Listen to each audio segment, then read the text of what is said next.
The great hall of the Galactic Council stretched wide like an ocean of metal and light. Thousands of alien beings filled the curved seats that rose up like waves around the central platform, their eyes, tentacles, and sensor organs all focused on the small group of humans standing in the middle. Hyunwoo kept his back straight as he faced the council. His dark suit looked simple next to the bright robes and glowing armor worn by the alien leaders. Behind him stood his team. Yoonji held her datapad tight in her hands. Her research had taken years to complete, but now it meant nothing. Tai Min stood like a soldier, his face showing no emotion, even though his heart was breaking. The air buzzed with translation devices turning alien words into human speech. Council leader Vex Thol rose from his throne. His blue skin shimmered like water, and his forearms moved in slow circles as he spoke. The charges against the human species are clear, Vexathul said.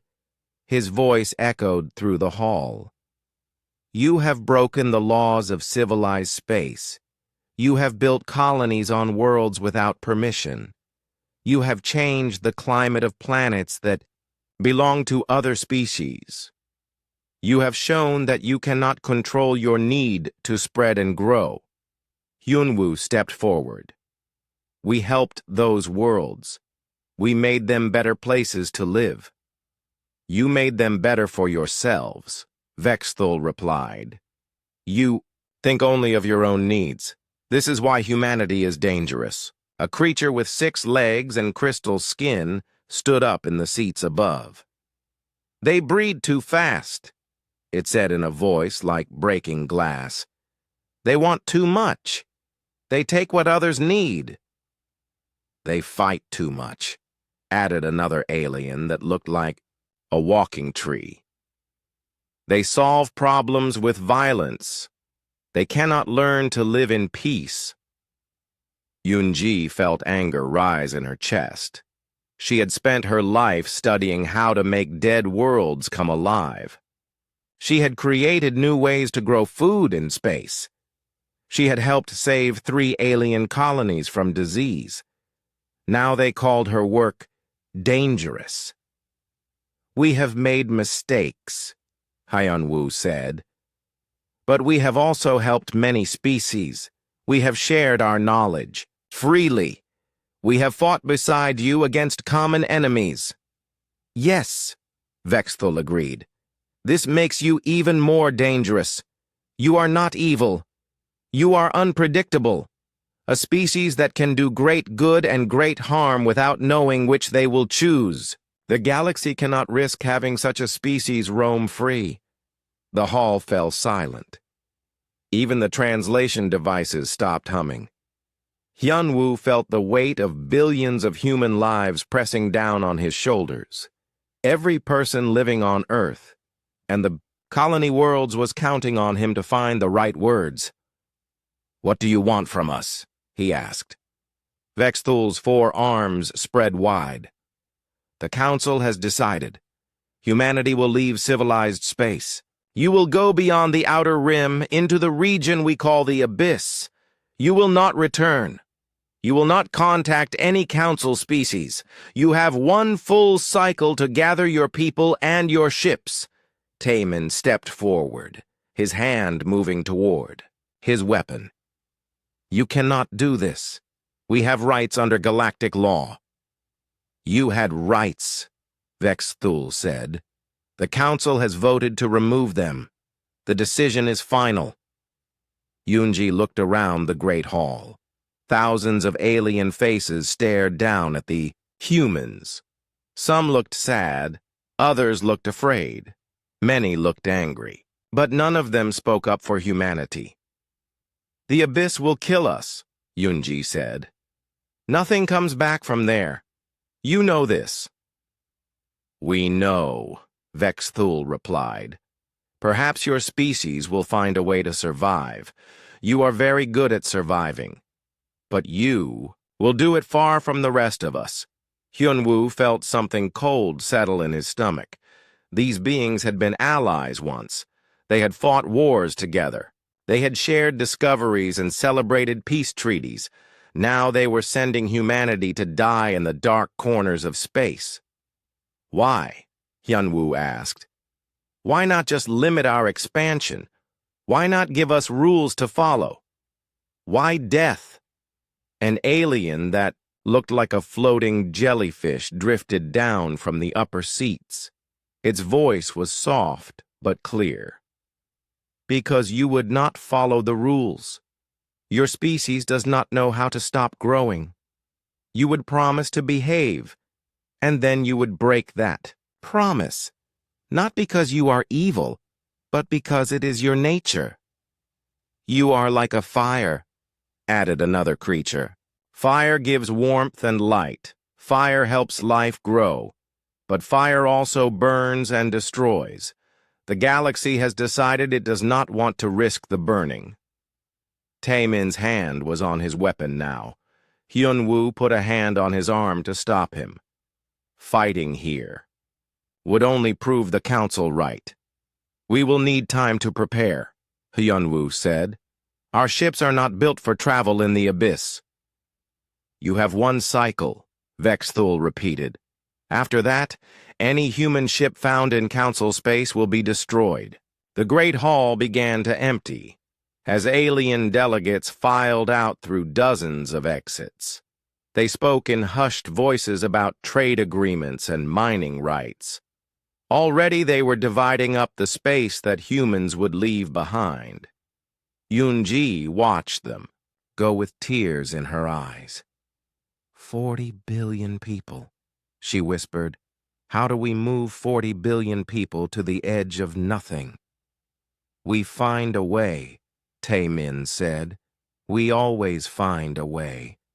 Hyunwoo turned to face the council leader one last time. Vexthul was gathering his robes, preparing to leave.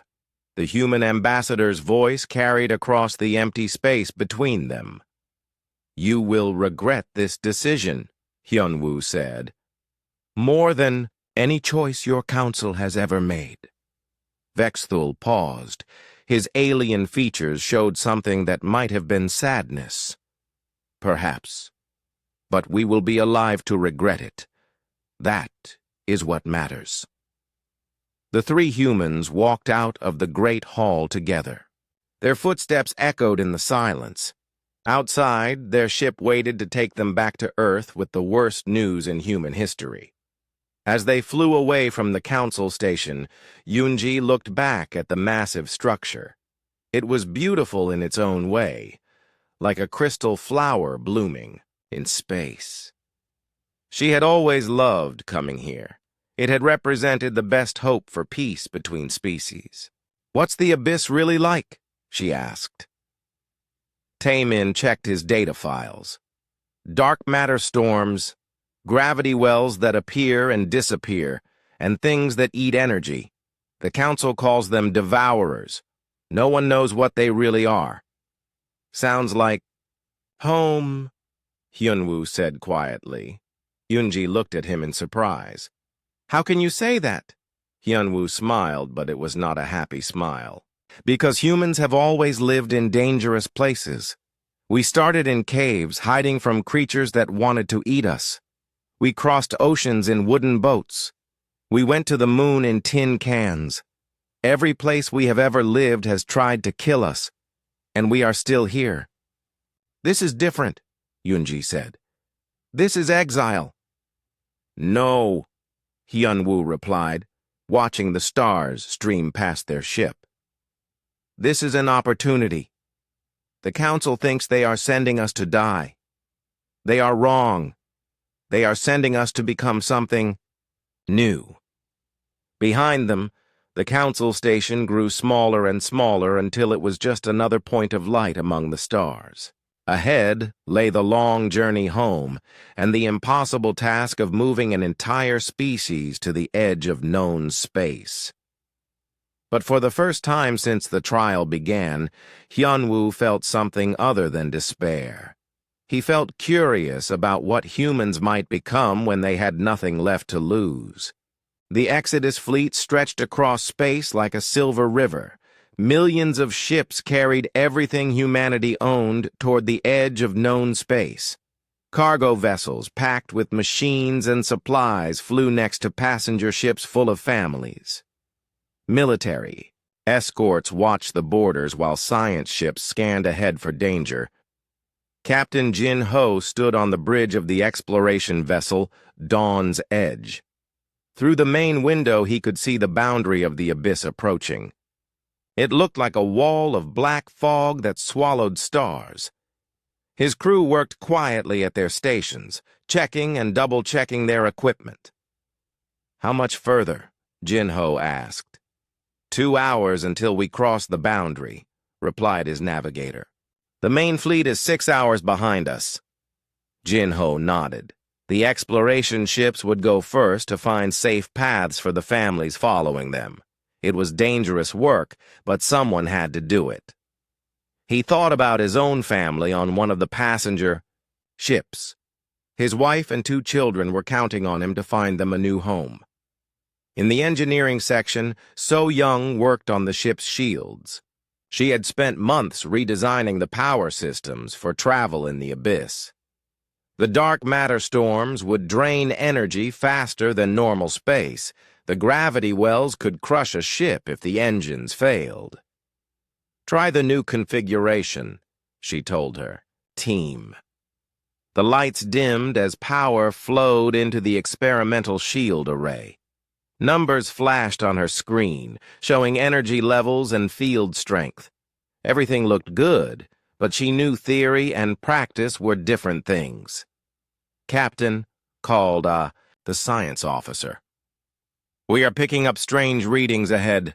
Jin Ho walked over to the science station. "What kind of readings?" "Energy patterns that do not match anything in our databases. They are moving toward us." On the main screen, space ahead looked normal except for the wall of darkness growing. Larger. Then Jin Ho saw them. Shapes moved in the black fog like fish swimming in deep water. They were hard to see clearly, but they were definitely alive. "Are they ships?" Jin Ho asked. "No, sir. They appear to be organic, very large, and they are definitely coming this way." Jin Ho felt his heart speed up. "All ships. This is Dawn's Edge. We have contact with unknown life forms. Prepare for possible hostile action." The first creature emerged from the fog boundary like a whale rising from ocean depths. It was huge, maybe 2 kilometers long. Its body was dark and seemed to bend light around it. Where it moved, space itself looked twisted. "My God," whispered the navigator. "What is that thing?" Before anyone could answer, more creatures appeared. They moved without any visible means of propulsion, simply gliding through space as if it were water. They surrounded the exploration fleet in minutes. "Captain, they are scanning us," reported the science officer. "But not with any kind of energy. We recognize." One of the creatures moved closer to Dawn's Edge. Jin Ho could see details now. It had no obvious eyes or mouth, but its surface rippled like liquid metal. Tendrils of dark energy reached out from its body toward the ship. "Shields up," Jin Ho ordered. "Shields are up, but they are not working," So Young called from engineering. "The creature is somehow draining power directly from our generators." The lights on the bridge began to flicker. Console displays went dark one by one. Jin Ho felt the artificial gravity weaken under his feet. "All ships, open fire," he commanded. The exploration fleet unleashed everything they had. Laser cannons, particle beams, and missile volleys struck the creatures. The weapons hit their targets, but instead of causing damage, they seemed to feed the creatures. The dark beings grew brighter and larger with each hit. "Stop firing," Jin Ho shouted. "We are making them stronger." On the science station, young physicist Wu Jin stared at his readings in amazement. The creatures were not just absorbing energy. They were converting it into something else entirely. "Captain," Wu Jin said, "I think I understand what they are doing." "Talk fast," Jin-Ho replied as more systems went offline. "They eat energy, but they do not destroy it. They change it into a different form. Look at the quantum readings. The energy is becoming something that exists partially outside normal space. What does that mean for us?" Wu Jin's fingers flew over his console. "It means we are fighting them wrong. We cannot hurt them with conventional weapons because they exist in multiple dimensions at once. But maybe we can communicate with them. Instead, how? By speaking their language, by manipulating dark energy instead of normal energy." So, Young understood immediately. "The experimental dark matter converters we brought for mining operations, we could modify them." "Do it," Jin-Ho ordered. For the next 20 minutes, the ship shook as the creatures pressed closer. More systems failed every minute. The air was getting cold as life support struggled with reduced power. Finally, So Young's voice came over the comm system. "Ready to try the converter?" "Do it." Deep in the ship's engineering section, machines hummed to life. Instead of producing normal energy, they began generating the same dark force that the creatures used. The effect was immediate. The creature touching Dawn's edge pulled back as if surprised. It hovered nearby, its surface rippling with new patterns. Similar reactions came from the other creatures surrounding the fleet. "I think we got their attention," Jin-Ho said. Wu Jin adjusted the dark energy output, trying different frequencies and patterns. After several attempts, one of the creatures responded. It generated its own dark energy pulse in the same pattern. "They are copying us," Wu Jin said excitedly. "They are trying to communicate." Over the next hour, a simple conversation developed. The creatures seemed curious about the humans rather than hostile. They had mistaken the ship's normal energy for food. When the humans showed they could speak the same dark energy language, the creatures backed away.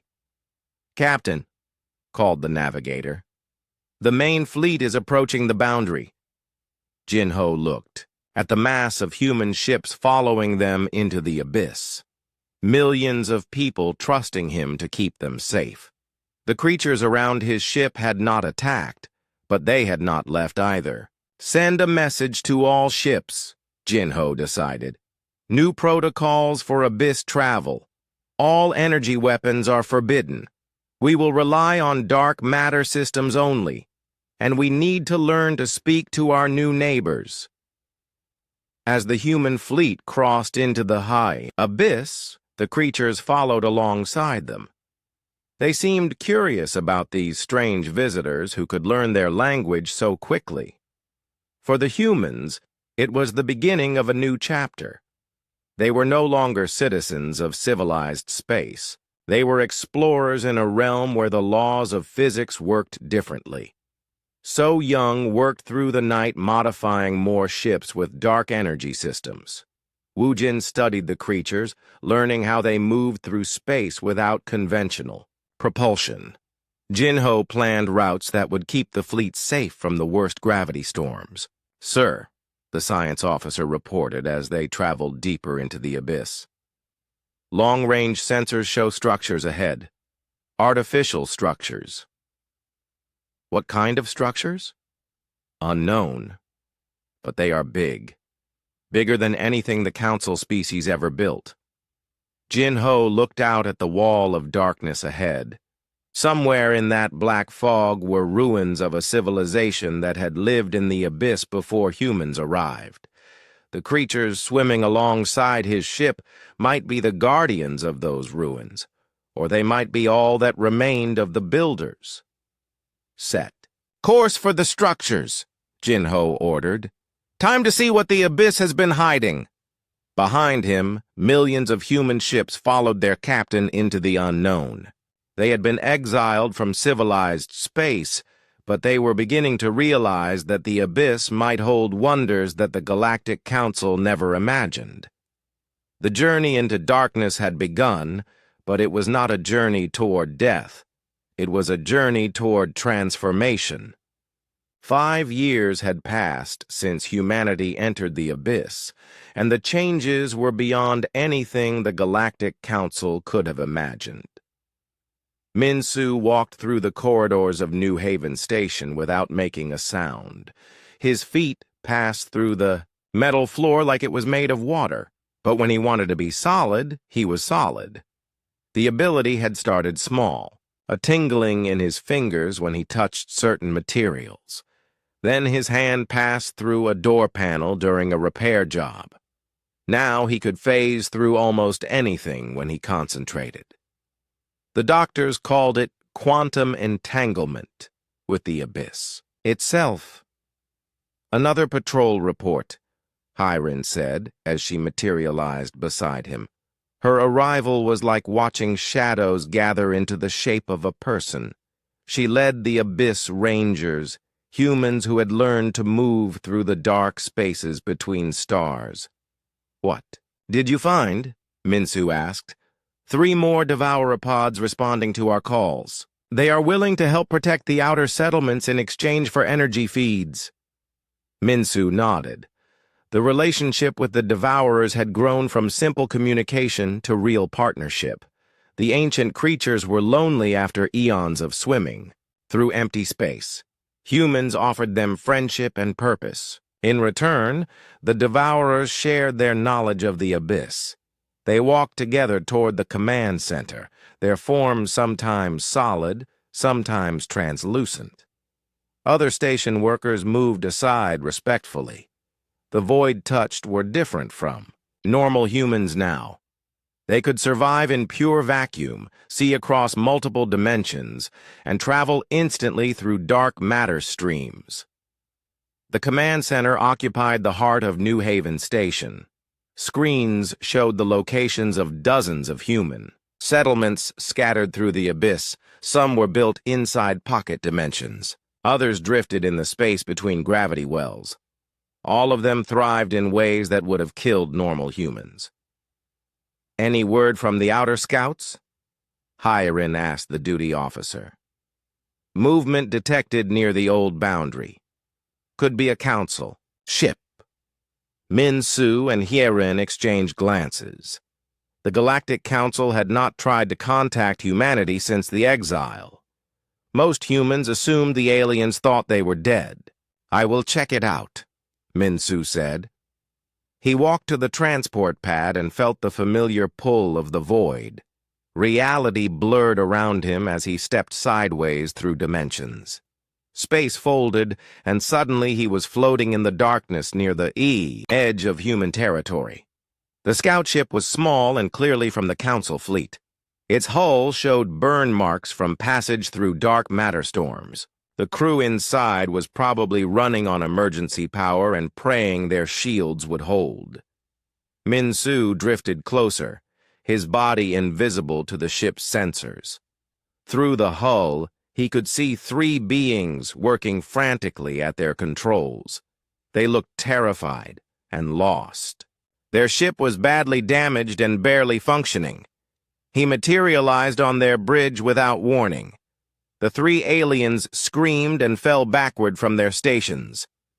One of them, a blue-skinned Zenthari, pointed a weapon at him with shaking hands. "Peace," Min-Su said in the old Council trade language. "I mean no harm." "You are human," the Zenthari gasped. "But how did you get aboard our ship?" "I walked through your hull. Your shields cannot stop someone who exists partially outside normal space." The second alien, a crystalline Korth, made sounds like breaking glass.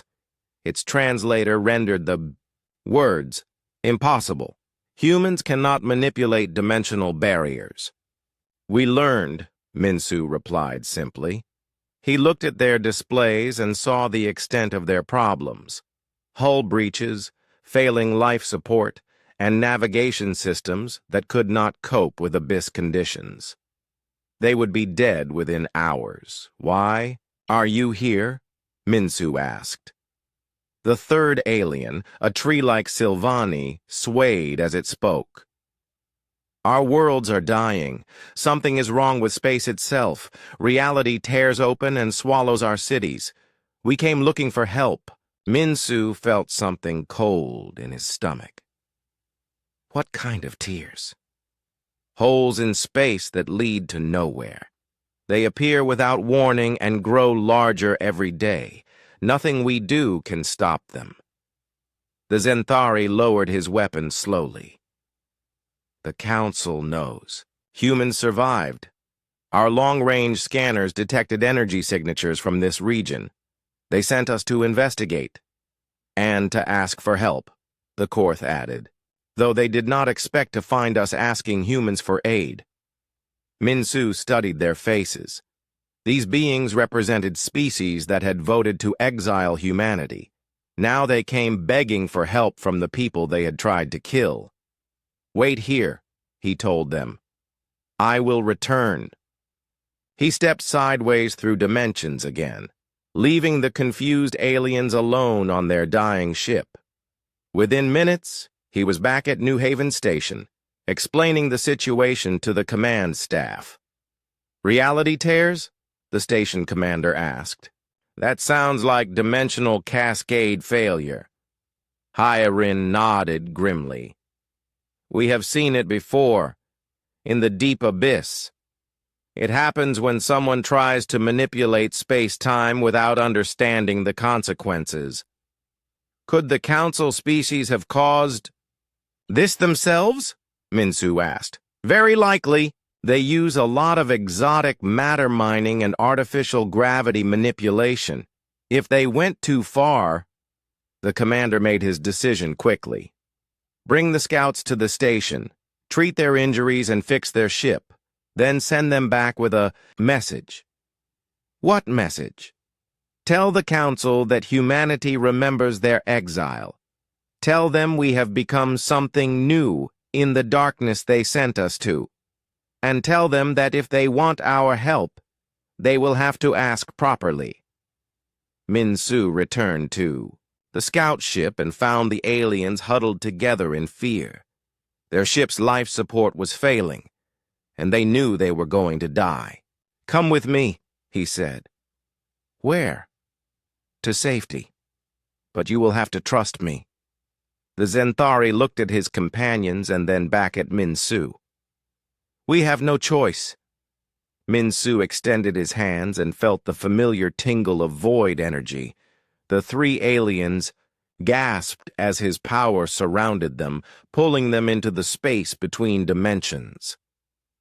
For a moment, they existed everywhere and nowhere at once. Then they were standing on the deck of New Haven Station, staring at human technology that bent reality around them. The walls showed scenes from outside the station, where devourers swam through space like whales, and human ships phased in and out of normal space.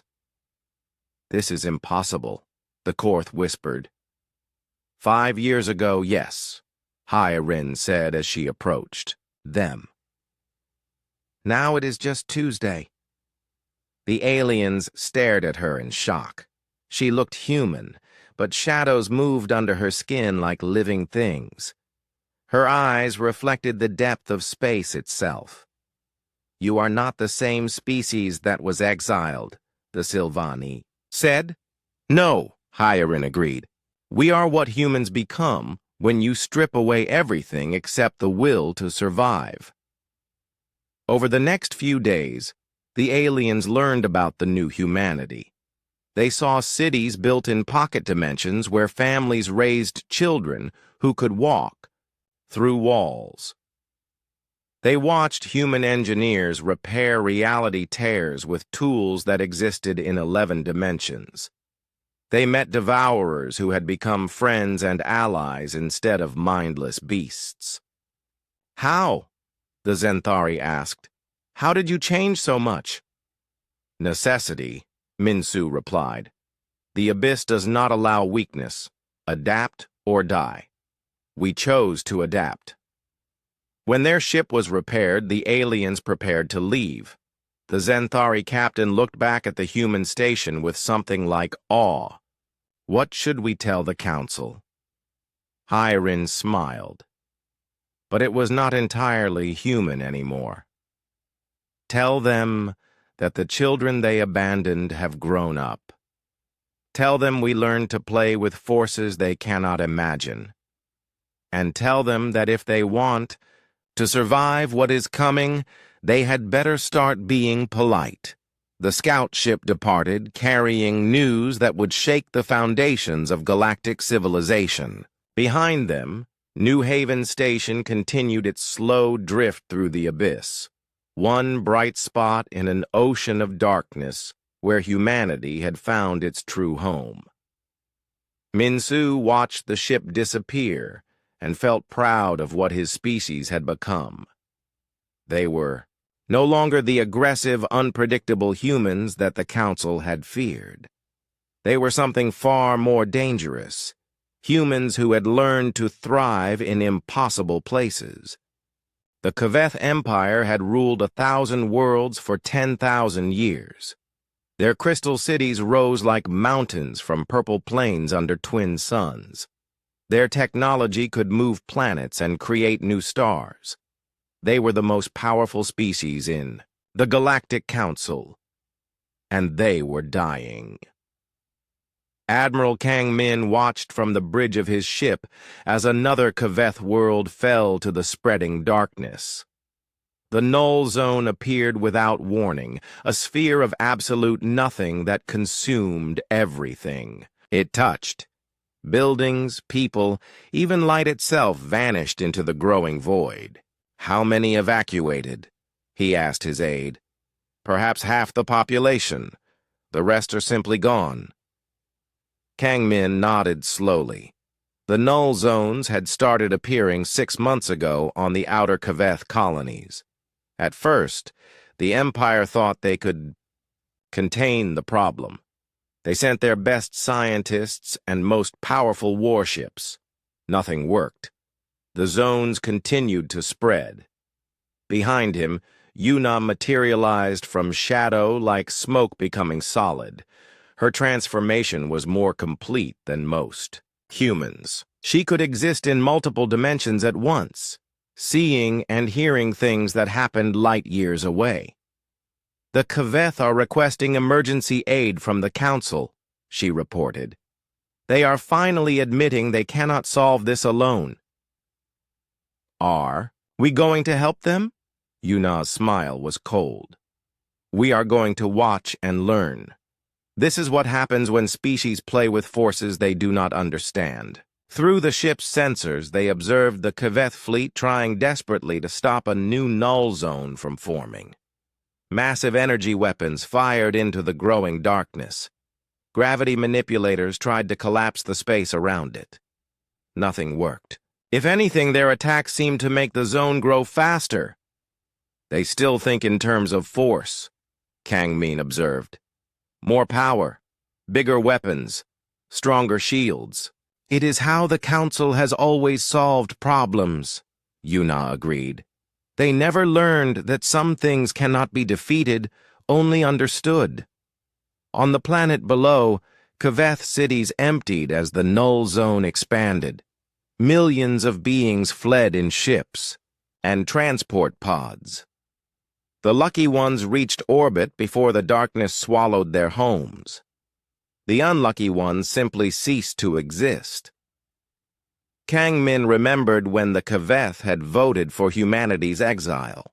Their representative had called humans a chaos species that threatens galactic stability. Now their own actions had created chaos beyond anything humans had ever done. "Should we make contact?" his aide asked. "Not yet. Let them suffer a little. Longer." The human fleet remained hidden in the deep spaces between stars. Their ships existed partially outside normal reality, invisible to conventional sensors. They could observe everything without being detected. Yuna walked through the ship's corridors, her feet making no sound on the metal deck. She passed through, walls and doors without opening them, moving like a ghost. The crew was used to her strange abilities by now. All the void-touched humans had become something beyond normal understanding. In the observation deck, she found Do-hyun working on calculations that existed in 11 dimensions. His equations covered surfaces that were not quite walls and not quite screens. The mathematics described reality itself as a fluid thing that could be shaped by will and knowledge. "How are they creating the null zones?" Yuna asked. Do-hyun pointed to a section of his work that hurt to look at directly. "Exotic matter mining. They are pulling too much energy out of space-time itself. Reality is developing holes like fabric being stretched too thin. Can it be stopped?" "Easily, but not by them. They only understand 3 dimensions. The damage exists in spaces they cannot even see." Yuna nodded. The Kaveth were like children playing with explosives. They had the power to destroy reality, but not the wisdom to understand what they were doing. How long before it spreads beyond their territory? At current rates, maybe a year before it reaches council space. 2 years before it becomes unstoppable. Through the observation windows, they watched another Kaveth world disappear into nothingness. Billions of lives snuffed out in moments. The empire that had seemed unstoppable was collapsing under the weight of its own ambition. On the bridge, Admiral Kang Min received a priority message from deep space. A council fleet was approaching, led by ships from a dozen different species. They were coming to help the Kaveth fight the spreading darkness. "Should we reveal ourselves?" his communications officer asked. "Not to the council. But perhaps we should speak to the Kaveth directly." Kang Min ordered his ship to move closer to the largest Kaveth vessel. The massive warship was shaped like a crystal spear, beautiful and deadly. Its hull showed scorch marks from failed attempts to fight the null zones. "Open a channel," Kang Min ordered, "and drop our stealth fields." The human ship materialized on the Kaveth sensors like a ghost becoming solid. Alarms immediately sounded on the alien vessel as they scrambled to identify the unknown contact. "This is Admiral Kang Min of the Human Deep Fleet," he broadcast. "We need to talk."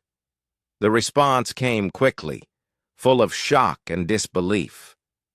"Humans, but you were exiled to the abyss. How are you here?" "We learned to travel in ways you cannot imagine. Your empire is dying, and you need our help." There was a long pause before the Kaveth admiral replied. "Our records show that humans lack the technology to survive in null space. Your records are 10 years old. We have changed." To demonstrate, Yuna appeared on the Kaveth bridge without using their transporters. She simply stepped through dimensions and materialized in front of their command staff.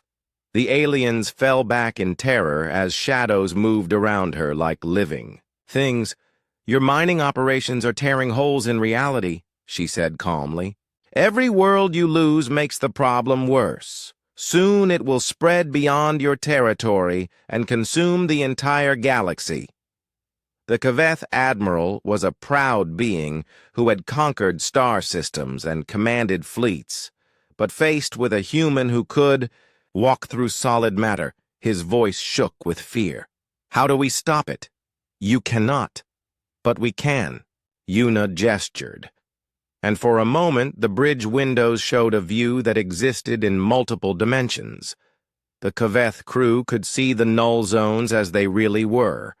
Wounds in the fabric of space itself, bleeding darkness into normal reality. "We have tools that work in 11 dimensions, Yuna continued. "We can stitch reality back together. But it will cost you." "What price?" Yuna smiled with teeth that reflected starlight. "Recognition. The Council will acknowledge that humanity has returned. We will have a voice in galactic affairs again, and you will never again try to exile a species for being different. The Kaveth Admiral looked at the spreading darkness on his screens. Hundreds of worlds already lost, billions of his people dead or missing.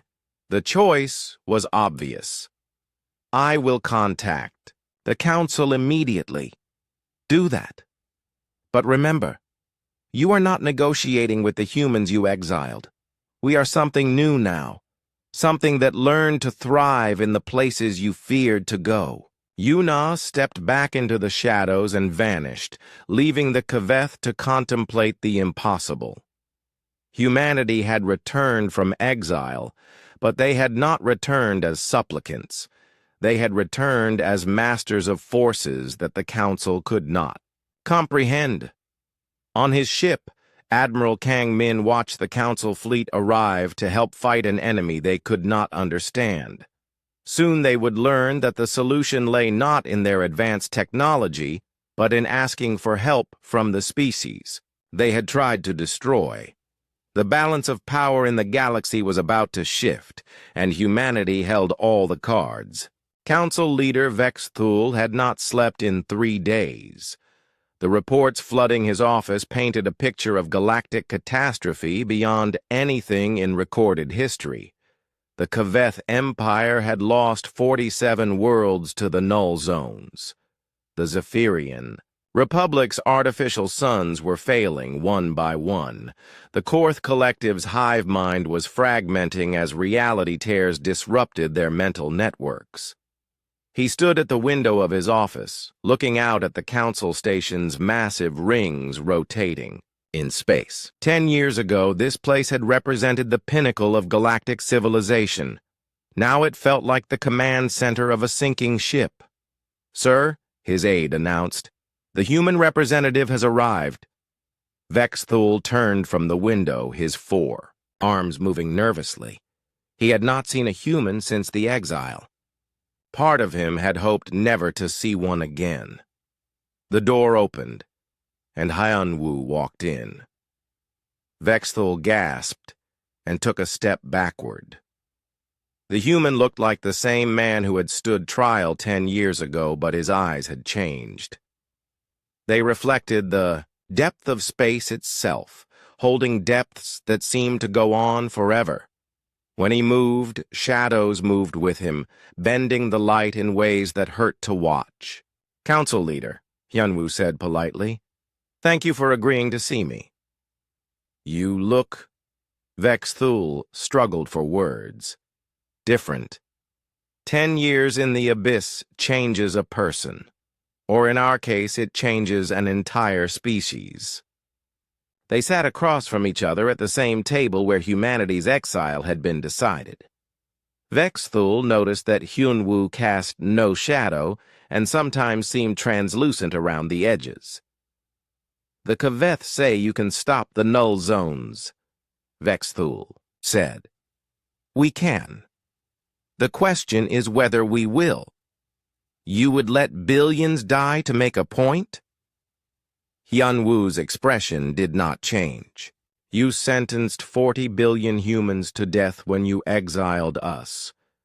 Yet here I sit.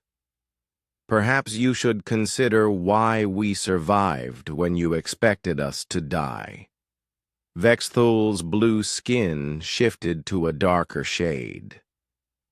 "We thought the abyss would be uninhabitable. We did not know you would find a way to thrive there. You did not care whether we found a way or not. You wanted us gone, and you assumed we would have the courtesy to die quietly." The council leader's 4 arms gestured in frustration. "What do you want? Revenge? The destruction of the species that exiled you?" "Nothing so simple." Hyunwoo leaned forward, and the shadows in the room seemed to deepen. "We want you to understand what you threw away." He stood and walked to the window. With a gesture, the space outside changed. Instead of the normal view of stars and nebulae, Vex Thul could see into the abyss itself. Human cities drifted in pocket dimensions. Ships that existed in multiple realities at once traveled between stars instantly. Creatures of living shadow worked alongside humans to build wonders that defied physics. This is what humanity became when you forced us to adapt or die, Hyun-woo said. We learned to manipulate the fundamental forces of reality. We made friends with beings older than your civilization. We built homes in the spaces between spaces. Vexthul stared at the impossible visions. How? By being what you said we were. Unpredictable, adaptive, willing to change when change was necessary. The view shifted to show the null zone spreading through Kaveth space. But now Vexthul could see them as humans did, existing in 11 dimensions. They were wounds in reality, growing like infections. Your species think in 3 dimensions, Hyun-woo continued. You see the universe as a machine with fixed rules. But reality is fluid. It can be shaped by will and understanding. The Kaveth learned this too late. Can you heal the damage? Easily. Do-hyun materialized in the room without warning, stepping through the wall like it was made of mist. Vexthul jumped and reached for his emergency communicator, but Hyun-woo raised a hand to stop him. This is Do-hyun, one of our reality engineers. Show him Do-hyun. Do-hyun nodded and extended his hands toward the window. The view changed to show the largest null zone consuming a Kaveth world. With movements that looked like conducting an invisible orchestra, Do-hyun began to work. Space itself responded to his will. The edges of the null zone slowed their expansion. Holes in reality began to stitch themselves closed. Matter that had been consumed started to reappear, reconstructed from quantum foam. In minutes, the null zone shrank to nothing. The Kaveth world reappeared, intact and undamaged. Billions of lives that had been erased were restored, as if they had never been gone. Vexthul fell back in his chair, his forearms shaking. Impossible. You cannot resurrect the dead. They were not dead, Do-hyun explained calmly. They were displaced into spaces between dimensions. We simply brought them back. How long would it take to fix all the null zones? Vexthul asked. For one of us, perhaps a year of steady work. For a team, a few months. The council leader's mind raced. The crisis that was destroying the galaxy could be solved in months by beings who had learned to reshape reality itself. What is your price? Hyun-woo smiled, but it was not entirely human anymore. Full restoration of humanity's citizenship in galactic civilization, a permanent seat on the High Council, and acknowledgement that you were wrong to exile us. That is all? That is everything. You will publicly admit that fear and arrogance led you to cast out a species that could have helped you avoid this crisis. Entirely. Vexthul felt a cold weight in his stomach. The political implications were staggering. The Council's authority was based on the idea that they were the wisest, most advanced species in the galaxy. Admitting they had been wrong about humanity would shatter that image. The other Council members will resist, he said. Then they will watch their worlds disappear into nothing, while humans offer aid to species that are willing to be reasonable. 2. Demonstrate the point, Do-hyun gestured again. The view showed a dozen null zones throughout Council space. With casual ease, he stabilized the smallest one, preventing it from growing larger. A gesture of good faith, Hyun-woo said. We could do the same for all of them, or we could let them continue growing until they consume everything. Vexthul looked at the human who had once stood trial in his courtroom. The scared ambassador, pleading for his species' survival, was gone. In his place sat a being who could reshape reality with a thought, offering salvation or damnation with equal calm. "I will call an emergency session of the High Council," Vexthul said finally. "Excellent. We will wait for your answer. But do not wait too long. Reality has momentum. The longer you delay, the harder it becomes to repair the damage." Hyunwoo stood to leave, shadows gathering around him like a living cloak. "Oh, and Council." "Leader, when you speak to the other members, remind them that we remember who voted for our exile. Those species may find that their null zones are the last to be repaired." He stepped backward and vanished, leaving Vexthul alone with the impossible truth. The species they had tried to destroy had become powerful beyond imagination. The balance of galactic power had shifted, and humanity now held the survival of civilized space in their transformed hands. Outside his window, the stars continued to shine, but Vexthul knew that everything had changed. The galaxy would have to learn to live with its new masters, whether it wanted to or not. The emergency session of the High Council was unlike anything in galactic history. Representatives from 200 species gathered in the Great Chamber, their voices rising in fear and anger. The null zones were spreading faster now, and conventional solutions had failed completely. Sung-Ho stood in the center of the chamber, surrounded by the most powerful beings in known space. He was not alone. 5 other humans stood with him, each one changed by years in the abyss.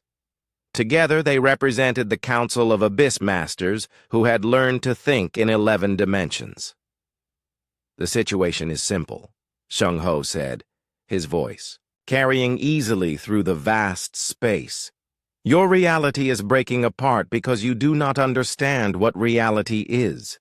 A representative from the Thorak Empire, a being that looked like living crystal, stood up angrily. "We have mastered physics for 10,000 years. We built stars and moved planets. Do not lecture us about reality."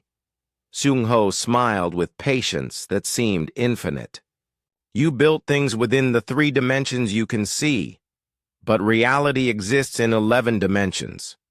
Your exotic matter mining creates pressure in spaces you cannot perceive. Eventually, those spaces crack." "Prove it," demanded the 4th delegate, Mi-young. Stepped forward. She was the youngest of the human representatives, but her abilities were the most dramatic. She had learned to manipulate reality on a fundamental level, treating space and time like clay that could be shaped by will. "Very well," she said quietly. She gestured toward one of the smaller moons visible through the chamber's great windows. The moon was about 1,000 kilometers across, a dead rock that orbited the council station. The moon vanished. Every sensor in the chamber went wild. The delegates stared at empty space where a celestial body had existed moments before.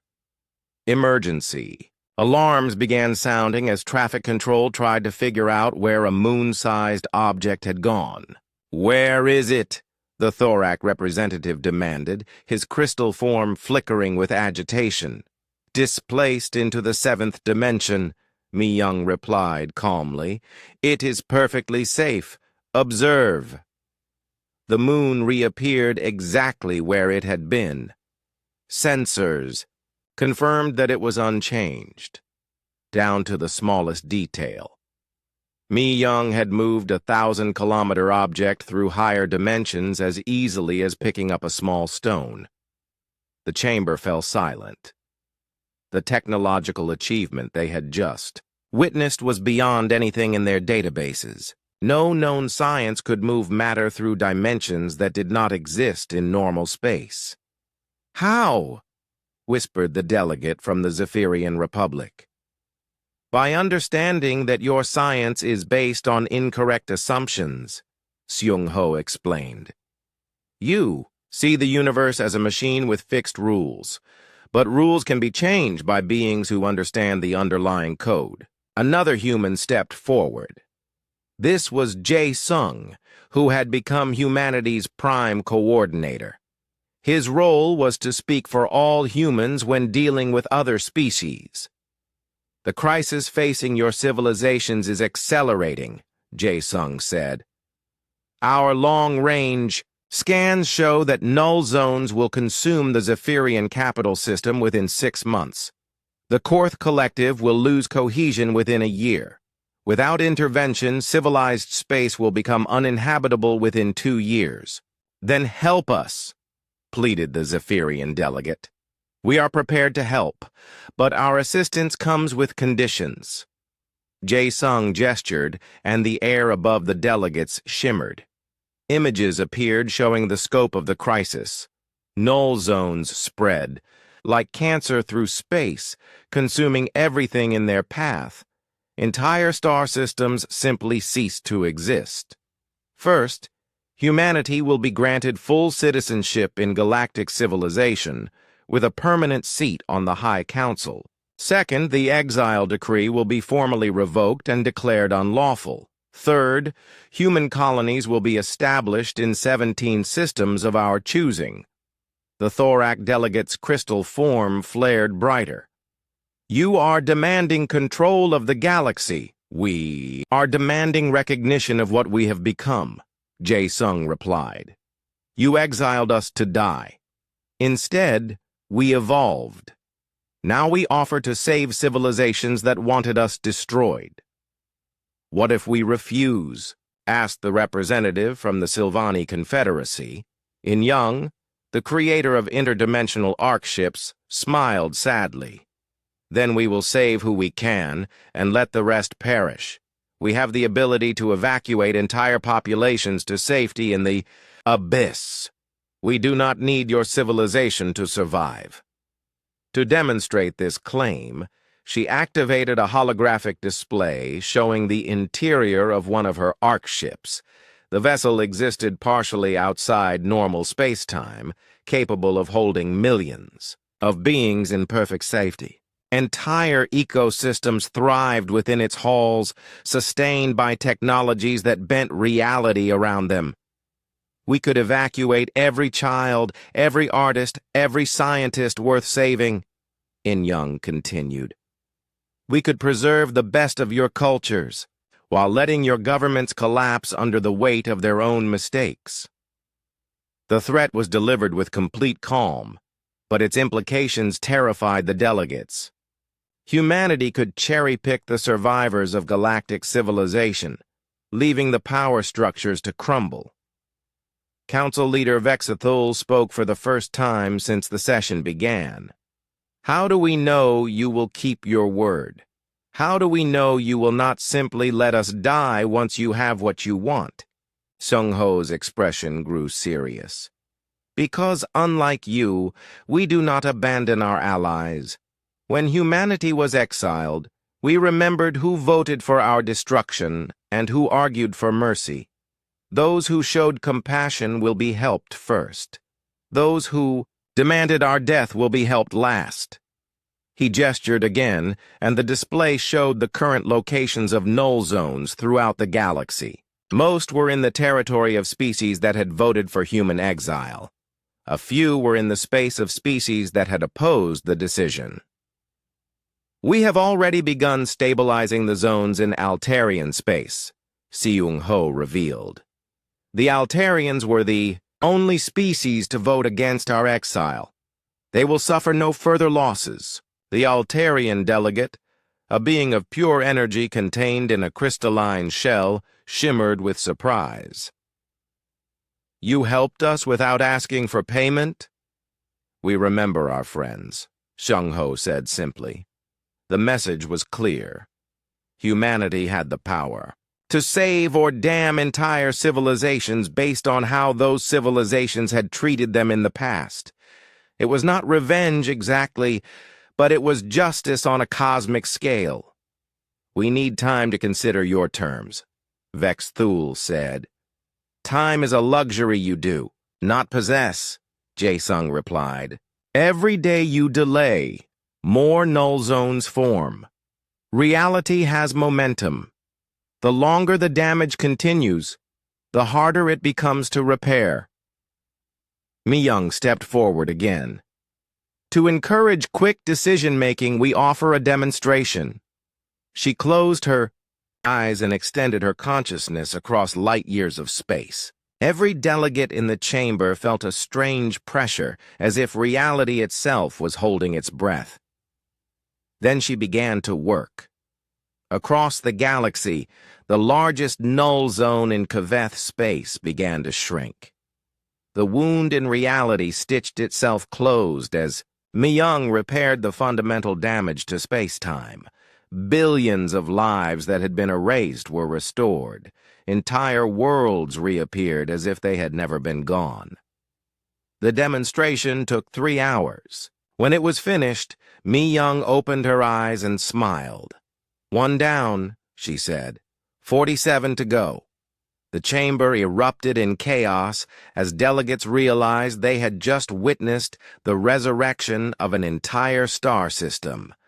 The technological and philosophical implications were staggering. "We will vote immediately," Vexthul announced, his voice shaking. "Excellent," Seung-ho said. "But remember, this is not a negotiation. These are the terms under which humanity will save galactic civilization. Accept them, or learn to live in the ruins of your arrogance." The humans vanished as suddenly as they had appeared, stepping through dimensions to return to their ships. Behind them, the delegates faced the most important vote in galactic history. They could accept humanity's return and live, or they could maintain their pride and watch reality itself crumble around them. For most of them, it was not really a choice at all. The vote was unanimous. For the first time in galactic history, every single council member agreed on something. They had no choice. The alternative was the complete collapse of civilized space. Jae-sung received the official message aboard his flagship as it drifted in the space between dimensions. The great ship existed partially in normal reality and partially in the abyss, a living symbol of what humanity had become. "They accepted our terms," his aide reported. "All of them? Every condition. Full citizenship, permanent council seat, recognition of our colonies, and formal revocation of the exile decree." Jae-sung nodded slowly. It was what he had expected, but the speed of their surrender was still surprising. 10 years ago, these same beings had voted to destroy humanity. Now they begged for human protection. "Send word to the repair teams," Jae-sung ordered. "Begin full stabilization of the null zones, but maintain the priority schedule we discussed." The priority schedule was humanity's subtle revenge. Species that had voted for the exile would see their null zones repaired last. Species that had shown mercy would be helped first. It was not cruelty exactly, but it sent a clear message about the consequences of betraying humanity. In-young arrived on the bridge carrying data tablets that existed in 7 dimensions simultaneously. Her ArcShip designs had evolved beyond simple transportation. They were now mobile realities that could sustain entire civilizations. "The Council is asking about our colony sites," she reported. "They want to know which systems we plan to claim." "Show them," Jae-sung said. The holographic display activated, showing a 3-dimensional map of the galaxy. 17 star systems glowed with soft blue light, scattered throughout what had once been civilized space. The council representatives studying the map were shocked to see the locations. Humanity had not chosen the richest systems or the most strategically important ones. Instead, they had selected systems that were considered worthless by galactic standards.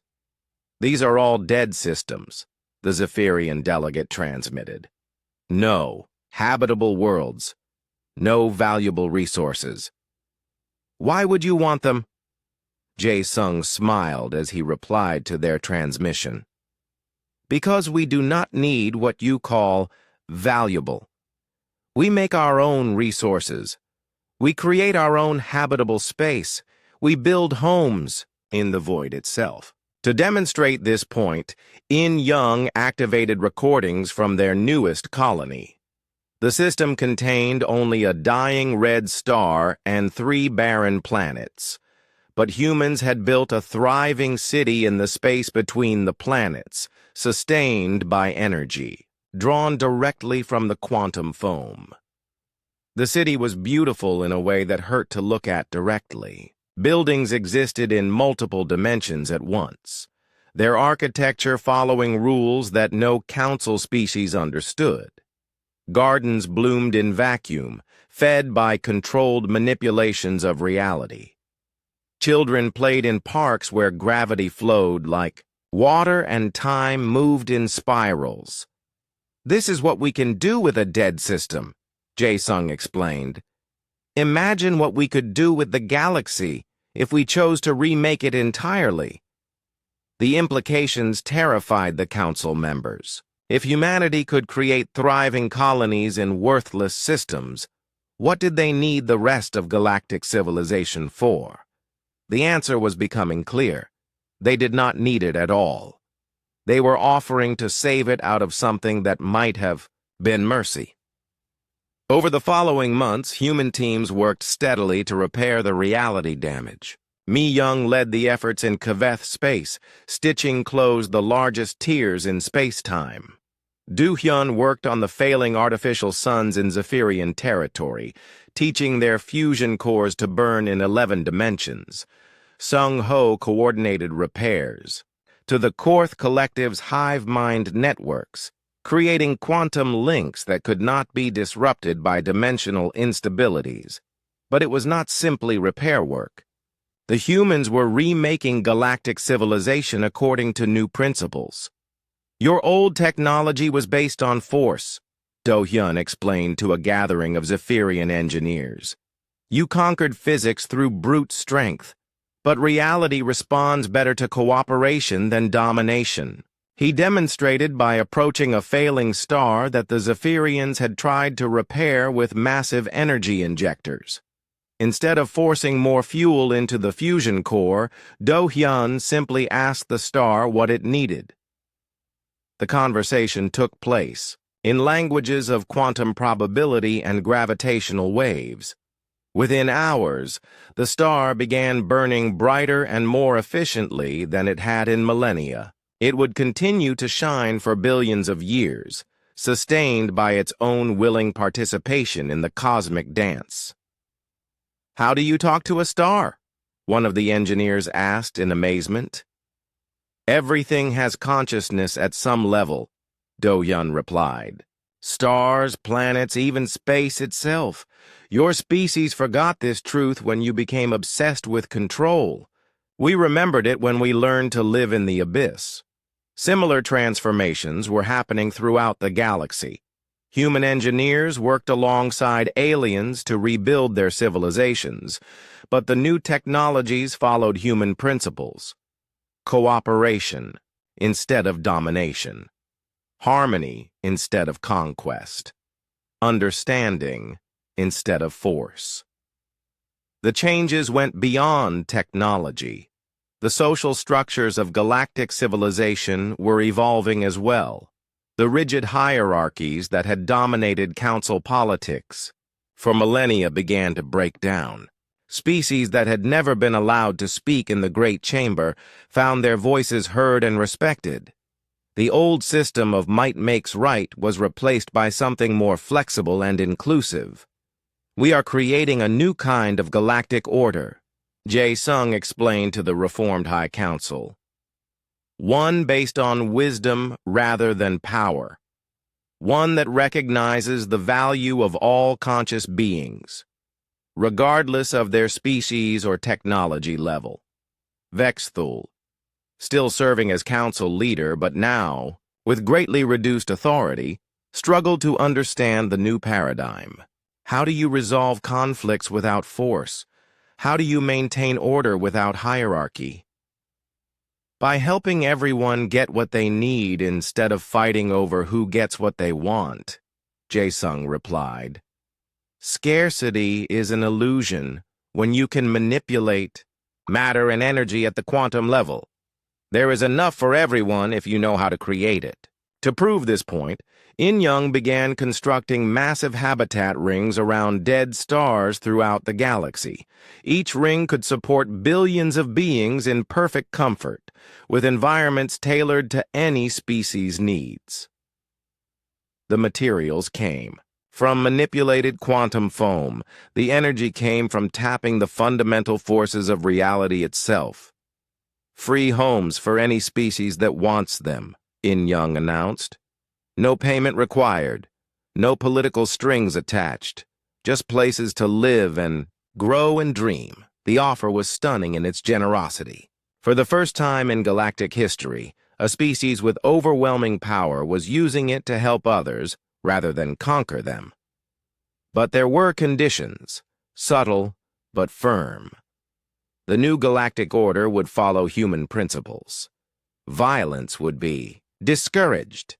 Cooperation would be rewarded. Species that chose aggression would find themselves isolated and ignored until they learned better ways. This is not conquest, Jae-sung explained to critics who accused humanity of imposing their will on the galaxy. This is evolution. We are helping galactic civilization grow beyond its primitive obsession with dominance and control. The transformation was not without resistance. Some species, particularly those that had benefited from the old hierarchies, fought against the changes. They formed alliance blocks and made threatening speeches about the need to resist human influence. Their resistance collapsed when they realized that humanity controlled the fundamental forces that kept reality stable. A species that could create or destroy null zones at will was not one that could be fought with conventional weapons. We are not your conquerors, Sung-ho told the last holdout factions. We are your teachers. Learn from us, or be left behind as the galaxy moves forward without you. Most chose to learn. The alternative was too terrible to contemplate. As the first year of the new order drew to a close, the galaxy had been transformed beyond recognition. The old council structure remained, but real power lay with the human coordinators who had proven they could reshape reality itself. It was not the future anyone had expected, but it was a future where species could thrive without fear of extinction. The children who had been cast into the abyss had returned as the galaxy's new guardians, offering protection and guidance to those wise enough to accept it. The age of human dominance had begun, but it was dominance through wisdom rather than force. And for the first time in galactic history, everyone had enough.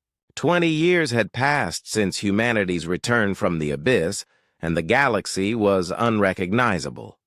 Where once there had been empires built on conquest and exploitation, now there were cooperative networks of species working together to explore the deeper mysteries of existence. Hyunwoo sat on a throne that existed in multiple dimensions simultaneously. From his position as Abyss Speaker, he could observe events happening across the galaxy in real time. The throne was not really a seat of power in the old sense.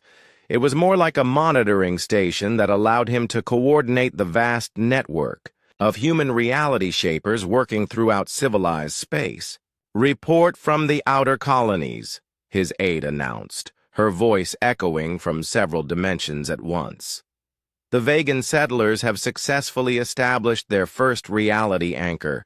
They are beginning to experiment with 11-dimensional architecture. Hyunwoo nodded with satisfaction. The Vegans had been among the last species to accept human guidance, but they were proving to be quick learners. Their natural affinity for geometric thinking made them excellent students of higher dimensional engineering. Through the throne's sensory networks, he observed the vegan colony taking shape. Buildings grew like living things, their structures, following mathematical principles that would have driven their ancestors insane. Children played in gardens where plants existed partially in normal space and partially in the quantum realm.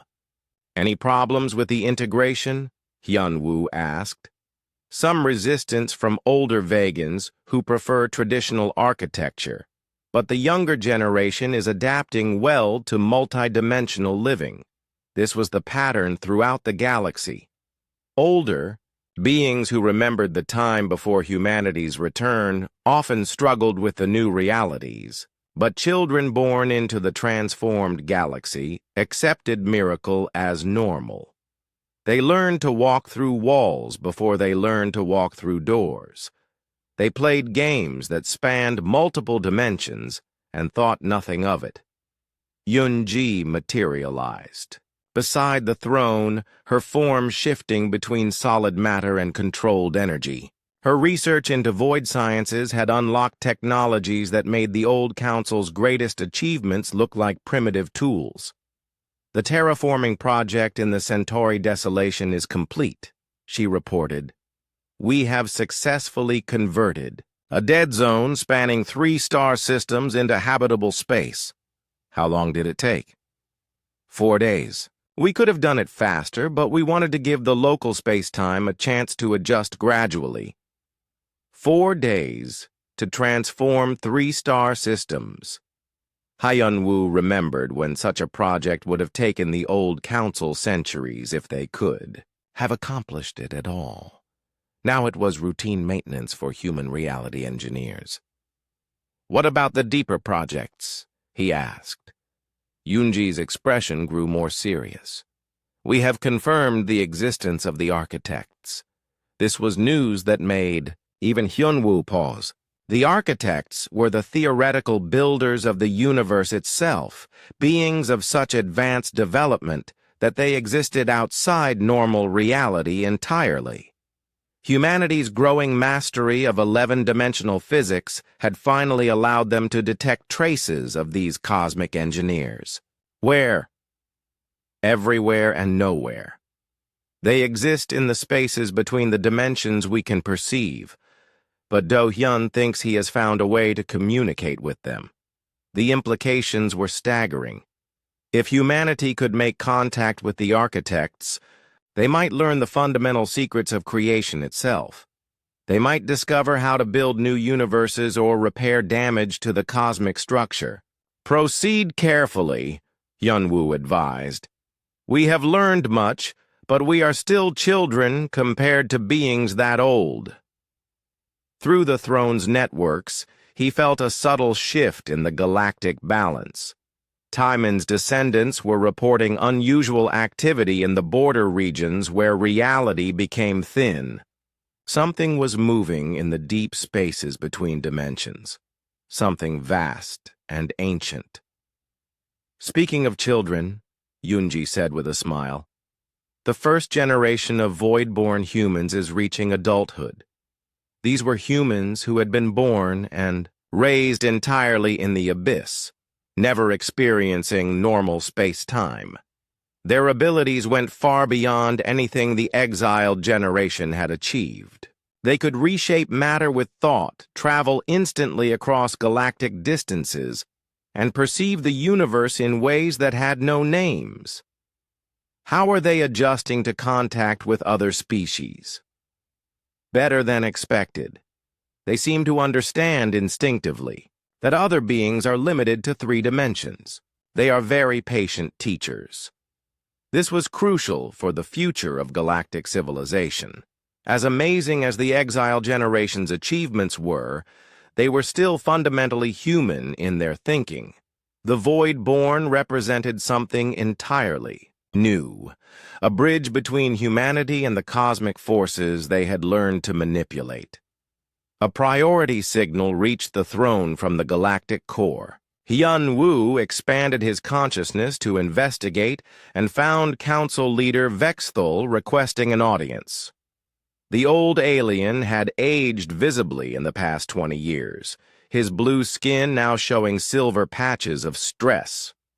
"What does he want?" Hyun-woo asked. "Permission to establish a memorial to the old council," his aide replied. "He says it is important to remember the mistakes of the past." Hyun-woo considered this request.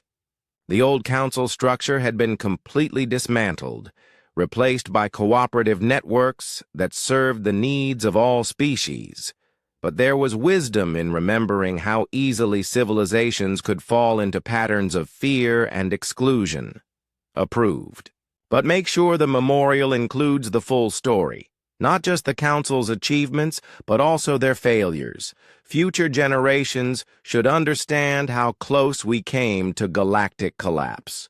Through the throne's sensory web, he watched construction begin on the memorial station. It would orbit the old council world, a reminder of both the heights and depths of galactic civilization. The memorial's design was itself a lesson in the new way of thinking. Instead of a static monument, it was a living structure that changed based on the thoughts and emotions of its visitors.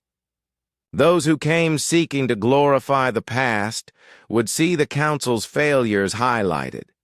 Those who came seeking to learn would see the wisdom that could be gleaned from those failures. "Any word from the deep exploration fleets?" Hyun-woo asked. "Fleet 7 has made contact with an extragalactic civilization.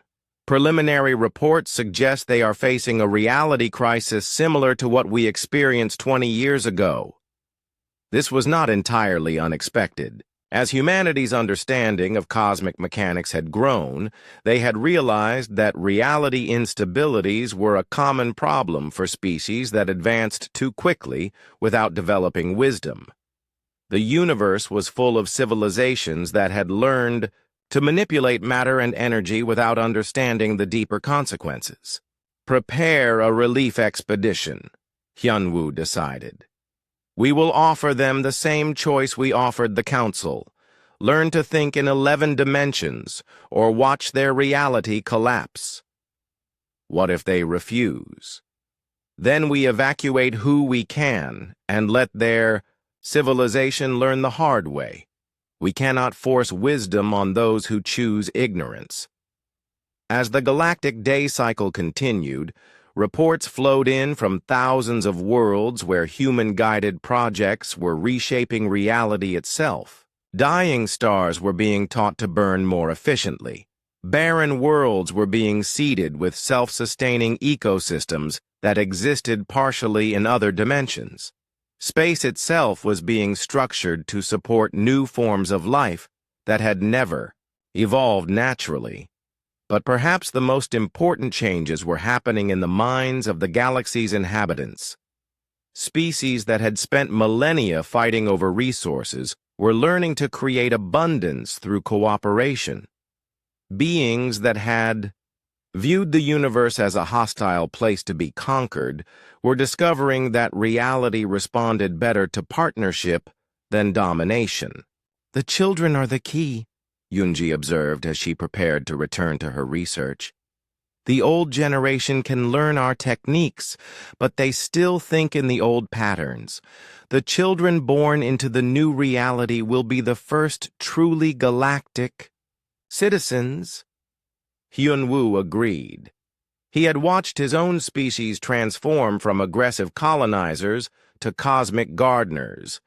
The next generation would go even further, becoming something that transcended the limitations of biological evolution entirely. As night fell over the administrative center, Hyun-woo allowed his consciousness to expand across the galaxy one more time. He saw human settlements thriving in the deep void, their inhabitants as comfortable in hard vacuum as their ancestors had been on Earth. He observed alien children learning to manipulate quantum foam under the patient guidance of void-born teachers. He felt the steady pulse of reality itself, stronger and more stable than it had been in eons. The species that had been exiled for being too dangerous had become the galaxy's healers and protectors. The children cast into the abyss had returned as masters of forces that their persecutors could not even comprehend. And in the deepest parts of space, where reality became thin and the boundaries between dimensions blurred, new forms of consciousness were beginning to stir. Beings that were part human, part machine, part pure thought, exploring possibilities that had never existed before. The exile had been meant as punishment, but it had become transformation. The galaxy had tried to destroy humanity and had instead created its own saviors. In the end, perhaps that had been the plan all along. Perhaps the universe itself had needed humanity to become something more than human, and exile had been the catalyst for that chance.